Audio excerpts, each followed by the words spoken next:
Malaysia sesekali muncul dalam berbagai isu, baik politik, ekonomi maupun perbatasan. Dan yang belakangan masih menjadi isu panas adalah penembakan WNI oleh otoritas Malaysia. Presiden Prabowo mengultimatum untuk dilakukannya investigasi dan memerintahkan agar TNI dan Polri untuk senantiasa membela rakyat Indonesia.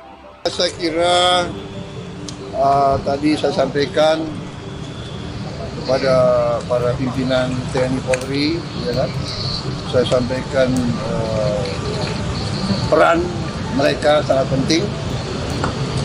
Mereka penegak kedaulatan, mereka penjaga kedaulatan, mereka penegak hukum.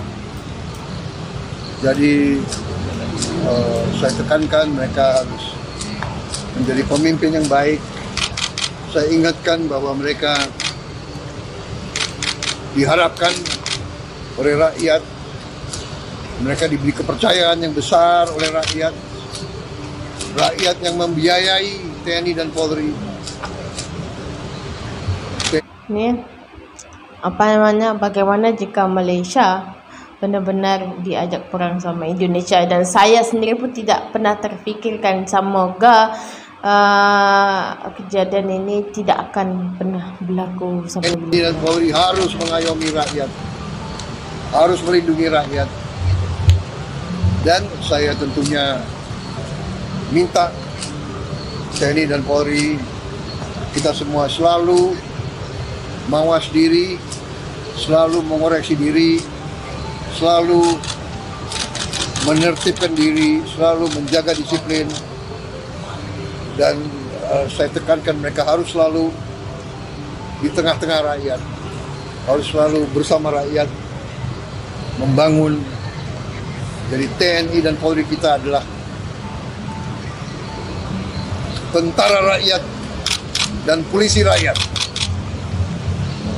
Saya kira itu. Ya, itu sedang kita tentunya berharap ada investigasi, ya kan? Ya. Tapi sekali lagi saya ingatkan bahwa jangan mau ikut-ikut dalam kegiatan ilegal. Namun, bagaimana jika skenario terburuk terjadi dan Malaysia benar-benar mengajak Indonesia berperang? Apakah Malaysia memiliki kapasitas militer yang cukup untuk menandingi Indonesia? Mari kita bahas secara objektif dengan melihat perbandingan kekuatan militer kedua negara.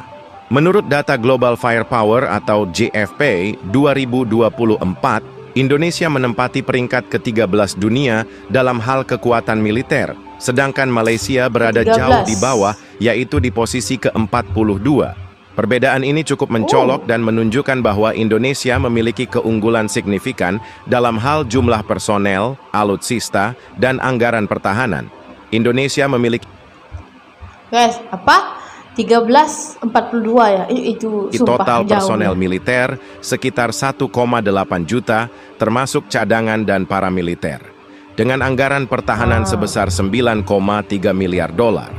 Sementara itu, Malaysia hanya memiliki sekitar 500.000 personel dan anggaran pertahanan sebesar 4,7 miliar dolar.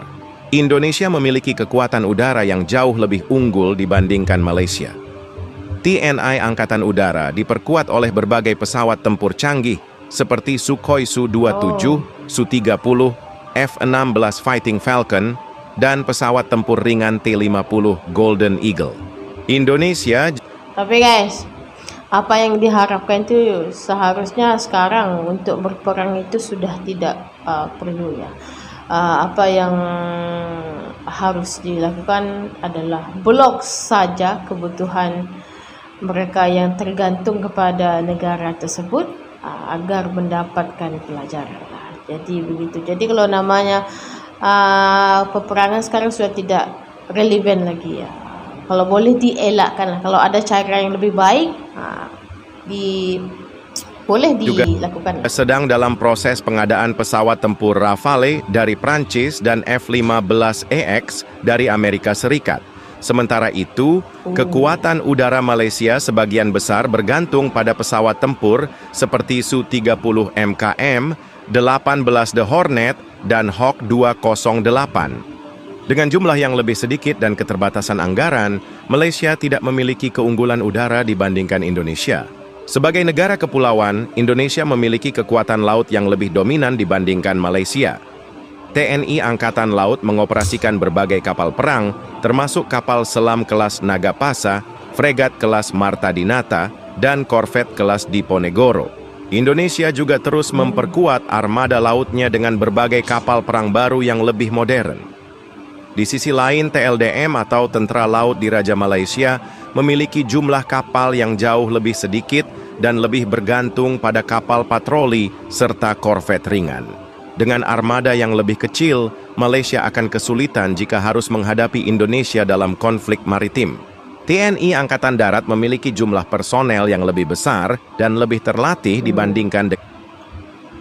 Kalau namanya jumlah personel memang nyata Malaysia sangat-sangat jauh ya. Mana kita tahu Indonesia sendiri dia punya warganya sudah berjuta-juta. Jadi kalau namanya personel TNI dan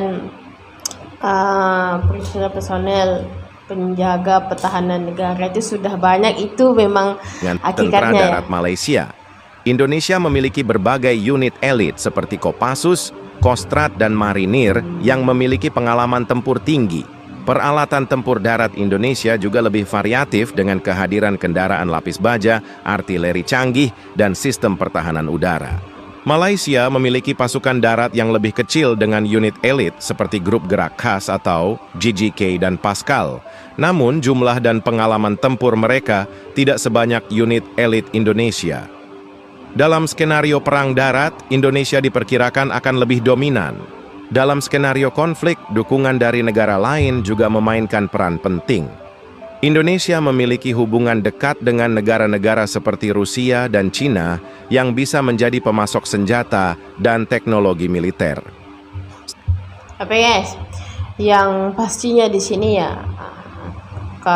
sudahlah ya untuk memperbesarkan masalah. Fahami dan memahami apa yang dikatakan sama Presiden sendiri, buka minda. Jangan membandingkan rukun tetangga dengan menambahkan isu-isu yang tidak sepatutnya, yang mana kita tahu gara-gara satu ulah malah membabitkan dua negara. Ini yang paling kita jauhkan juga ya, di mana kita tahu sendiri yang salah itu tetap salah, tidak boleh dibenarkan dan tidak boleh tutupi. Jadi ya mau bagaimana, terima atau tidak terima ya. Selain itu, ya? hubungan baik Indonesia dengan negara-negara ASEAN dan dunia Islam juga bisa menjadi faktor pendukung. Sementara itu, Malaysia masih cenderung mengandalkan hubungan dengan Inggris dan Amerika Serikat. Namun, dalam konflik regional, kecil kemungkinan negara-negara barat akan terlibat secara langsung, terutama jika konflik ini hanya melibatkan Indonesia dan Malaysia. Dari seluruh aspek yang telah dibahas, terlihat jelas bahwa Indonesia memiliki keunggulan militer yang sangat signifikan dibandingkan Malaysia. Jika Malaysia benar-benar mengajak Indonesia berperang, mereka akan menghadapi tantangan besar karena keterbatasan personel, anggaran, dan alutsista.